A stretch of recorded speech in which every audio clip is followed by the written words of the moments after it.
राम राम। कहते हैं इंसान की भक्ति सच्ची हो, नियत साफ हो तो भगवान भी इंसान पर पिघल जाते हैं। एक बार कुछ गांव के किसान भगवान इंद्र की पूजा कर रहे थे, लेकिन उनके पूजा विधान से इंद्र देवता नाराज हो गए। इंद्र देवता ने कहा, मैं 12 वर्ष तक तुम्हारे सब गांव में वर्षा नहीं होने दूंगा। अब किसान उनकी इस बात से घबरा गए, बार बार क्षमा मांगी। तब इंद्रदेव को दया आई। उन्होंने कहा, यदि भगवान शिव का डमरू 12 वर्ष में कभी भी बज गया तो मैं उसी क्षण वर्षा कर दूंगा, मैं अपना सारा क्रोध भूल जाऊंगा। इंद्रदेव ने जाके भगवान शिव को भी अपनी प्रतिज्ञा बता दी कि आप 12 वर्ष तक अब डमरू मत बजाना। उन्होंने कहा, ठीक है, नहीं बजाऊंगा। उधर जो सब गांव के किसान थे वो भगवान शिव की पूजा करने लगे। कई माह तक भगवान शिव की पूजा की। भगवान शिव प्रसन्न हुए। भगवान शिव ने कहा, डमरू बजाने के अतिरिक्त और कोई भी वरदान कहो, मैं देने को तैयार हूं, लेकिन मैं डमरू नहीं बजा सकता क्योंकि मैंने इंद्र को वचन दिया है।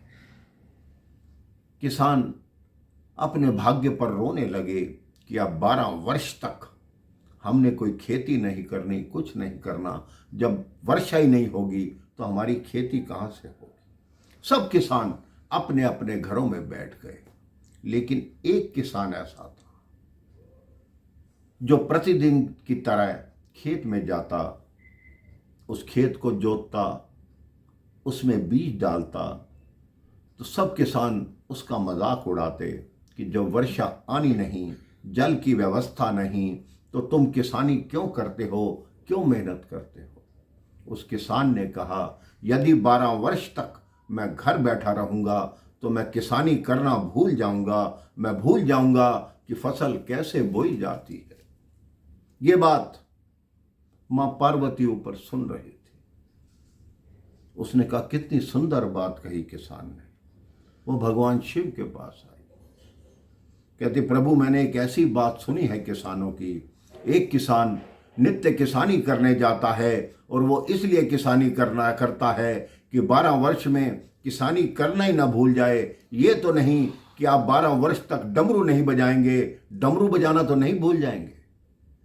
भगवान शिव ने कहा, मैं अभी देखता हूं कि मैं भूला तो नहीं हूं। और वो डमरू बज गया। जैसे ही डमरू बजा मेरे भाई बहन, वर्षा हो गई। फसल किसके खेत में हुई? जिस किसान ने मेहनत कर रखी थी, बीज बो रखे थे। बाकी किसानों ने अपने खेतों में कुछ किया ही नहीं था, तो उस वर्षा का उनको क्या लाभ होता। ये कथा छोटी सी है मेरे भाई बहन, लेकिन हमें यह सिखाती है कि अपने मन में विश्वास रखो कि भगवान कभी तो चमत्कार करेंगे, कभी तो डमरू बजेगा। तो भगवान भी उस चमत्कार को करने के लिए विवश हो जाते हैं। आपके हर कार्य में आपके समक्ष खड़े होते हैं, आपका साथ देते हैं। आप सिर्फ अपने मन में ये भावना ला कर देखिए कि मैं ये कार्य भगवान के निमित्त कर रहा हूं, भगवान के लिए कर रहा हूं। आप एक बार भगवान की तरफ अपना विश्वास दिखाएंगे, भगवान 100 बार आशीर्वाद रूप में आपको अपना चमत्कार दिखाएंगे। भगवान शिव का डमरू कभी भी बज सकता है। अपने जीवन की ये धारणा बना कर रखिए। राम राम, जय श्री राम।